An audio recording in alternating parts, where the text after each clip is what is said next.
கை போடக்கூடாதுப்பா. செங்கோல் பிடித்த என் கருத்தினால் நாடாடு மேய்கிற எடப்பையே உன் கருத்துல நான் கை போடவா? நீயே கருப்பு. நீ வைத்திருக்கின்றாயே கூழ்பானை, அதுவும் கருப்பு. அந்த கூழ்பானைக்குள்ளே இருக்கும் கூழும் கருப்பு. நீ எடுத்து செல்லுகின்றாயே பக்கட்டி, அதுவும் கருப்பு. அந்த கூழின் மேல் உள்ள ஊறுகாயும் கருப்பு. உனக்கு பாதுகாப்பாக வருகின்றதே நாய், அதுவும் கருப்பு. அந்த நாய் நக்க இருக்கும் ஊறுகாயோ கருப்பு. மேலே தெரிகின்றதே காகம், அதுவும் கருப்பு. நீ பேசினாலே எனக்கு மொத்தத்தில் வெறுப்பு.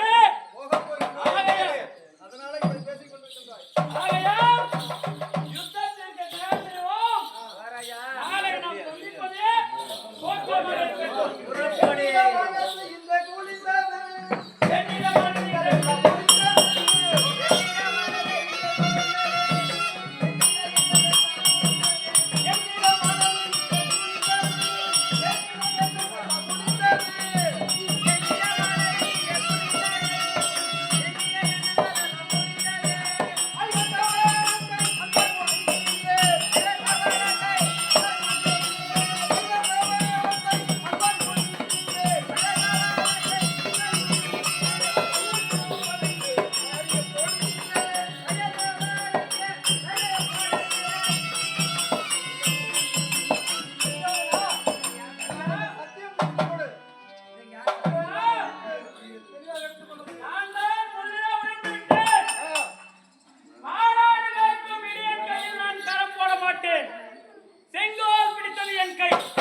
மேல்மலையனூர் ஊராட்சி ஒன்றியம் என்னும் பழமொழி கிராமத்தில் கோவில் கொண்டிருக்கும் சீனிவாச பெருமாள் ஆலயத்தின் 3ஆம் ஆண்டு விழா இனிதே முடிந்து 1வது சனி 8ஆம் ஆண்டு சனிக்கிழமை 8ஆம் ஆண்டு திருவிழா சிறப்பாக முடிந்து ஸ்ரீ கிருஷ்ணன் தூது மன்னனின் வாது அல்லது துரியன் வாது என்று சொல்லக்கூடிய கிருஷ்ணன் தூது துரியன் வாது என்று சொல்லக்கூடிய நாடகம் இத்தோடு முடிவடைந்தது. விழாவை ஏற்பாடு செய்த இன்னும் ஊராட்சி மன்ற தலைவர், ஊராட்சி மன்ற துணைத் தலைவர், ஒன்றிய கவுன்சிலர் வார்டு ஆலய தர்மகர்த்தா, அலங்கார குழு தலைவர், விழா குழு உறுப்பினர்கள், நன்கொடை வழங்கிய திருவாளர்கள், மகளிரை சேர்ந்தவர்கள், இளைஞரணி, விழா கமிட்டிகள் மற்றும் நாடகத்தில் பங்கேற்ற நாடக நடிகர்கள், நாடக ஆசான்கள், ஏனைய அனைவருக்கும் குற்றம் குறை இருந்தாலும் குறைகளை நீக்க நல்லதை கேட்டுக்கொண்டு நன்றி கூறி விடைபெறுகிறோம். நன்றி, வணக்கம்.